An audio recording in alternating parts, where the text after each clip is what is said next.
Ali কিউর BNP ব্যাকুল তো একই হন আছিল দি এই 28 সন আর হাসান আজিরের উপহার দিয়ম আর দল বুঝি আর সুন্নিয়ত বুঝি এই হাসানের সংসদত যায় রে ইয়া রাসূলুল্লাহ ডাক দিব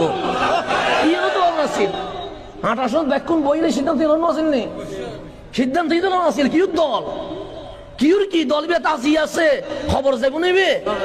তো একখান আসন যদি সুনা হাইলে সুন্নাত ওয়াল জামাতর দেয় হনদল হতেই যাব না হতেই না তো সরকার গরিবের লাই 300 আসন নলায় 160 কেন হইলে ওই যাইব তো নাকি ওই না যাইব হয়ে যাইব তো তো সরকার ওনারা ওই রে যারা যেই দলের এমপি এবার ওই দলের হতান হবো না হবো হইব তো 28 জুন যদি হনন দলের এমপি ন যায় সমস্যা নাই তো দলের হতা হইবে লাই বোধ এমপি আছে না নাই তার নবীর পক্ষে হতা হইব হনে হতা ঠিক না শুধু সুন্নি হলে কিন্তু হইতে পারিবেন না সংসদ মিদি